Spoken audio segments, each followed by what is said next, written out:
ಧರ್ಮಕ್ಷೇತ್ರೇ ಕುರುಕ್ಷೇತ್ರೇ ಸಮವೇತ ಯುಜುತ್ಸವ ಮಾಮಕಾಹ ಪಾಂಡವಾಶ್ಚೈವ ಕಿಮಕುರ್ವತ ಸಂಜಯ.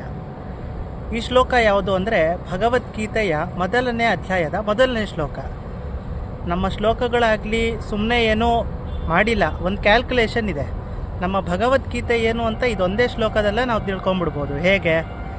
ಈಗ ಹೇಳಿರೋ ಶ್ಲೋಕ ಧರ್ಮಕ್ಷೇತ್ರೇ ಕುರುಕ್ಷೇತ್ರೇ ಸಮವೇತಾಯು ಯುತ್ಸವ, ಇದರಲ್ಲಿ ಮೊದಲನೇ ಪದದ ಮೊದಲನೇ 2 ಅಕ್ಷರನ ತಗೊಳ್ಳೋಣ. ಧರ್ಮಕ್ಷೇತ್ರೆಯಲ್ಲಿ ಫಸ್ಟ್ 2 ಅಕ್ಷರ ಧರ್ಮ ಅಂತ ಬಂದಿದೆ. ಕೊನೆ ಲೈನಲ್ಲಿ ಕಿಮಕುರ್ವತ ಸಂಜಯ ಅಂತ ಎಂಡ್ ಆಗ್ತಾ ಇದೆ. ಈ ಸಂಜಯ ಅನ್ನೋ ಪದದಲ್ಲಿ ಕೊನೆ 2 ಅಕ್ಷರನ ತಗೊಳ್ಳೋಣ. ಇವಾಗ ಇದೆರಡನ್ನು ಕಂಪೇರ್ ಮಾಡಿದ್ರೆ ಈ ಫಸ್ಟ್ ವರ್ಡಲ್ಲಿ ಫಸ್ಟ್ 2 ಅಕ್ಷರ, ಲಾಸ್ಟ್ ಪದದ ಲಾಸ್ಟ್ 2 ಅಕ್ಷರ ತಗೊಂಡ್ರೆ ಧರ್ಮ ಜಯ, ನಮ್ಮ ಧರ್ಮಕ್ಕೆ ಜಯವಿದೆ ಅಂತ. ಇದೇ ಥರ ಇನ್ನೂ ಒಂದು ಎಕ್ಸಾಂಪಲ್ ಕೊಡ್ತೀನಿ.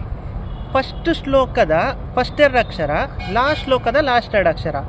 ಲಾಸ್ಟ್ ಶ್ಲೋಕದಲ್ಲಿ ಹೀಗೆ ಹೇಳ್ತಾರೆ, ಯತ್ರ ಯೋಗೇಶ್ವರ ಕೃಷ್ಣೋ ಯತ್ರ ಪಾರ್ಥೋ ಧನುರ್ಧರ ತತ್ರ ಶ್ರೀ ವಿಜಯೋ ಭೂತಿರ್ ಧುಮಾ ನೀತಿರ್ ಮತಿರ್ಮಮ ಅಂತ.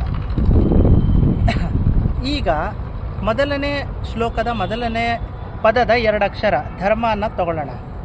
ಕೊನೆ ಶ್ಲೋಕದಲ್ಲಿ ಮಮ ಅಂತ ಎಂಡ್ ಮಾಡಿದೆ. ಮಮ ಅಂದರೆ ಸಂಸ್ಕೃತದಲ್ಲಿ ನನ್ನ ಧರ್ಮ, ನನ್ನದು ಅಂತ.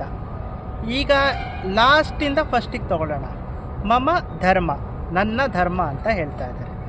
ಇದೇ ಕಂಪ್ಲೀಟ್ ಭಗವದ್ಗೀತೆ. ಒಳಗಡೆ ತುಂಬ ಸೈಂಟಿಫಿಕ್ ರೀಸನ್ಸ್ ಇದೆ. ಇದು ಶಾರ್ಟೆಸ್ಟ್ ಫಾರ್ಮಲ್ಲಿ ತಿಳ್ಕೊಬೇಕಾಗಿರೋದು. ನಮಸ್ತೆ. ಜೈ ರಾಧಾಕೃಷ್ಣ.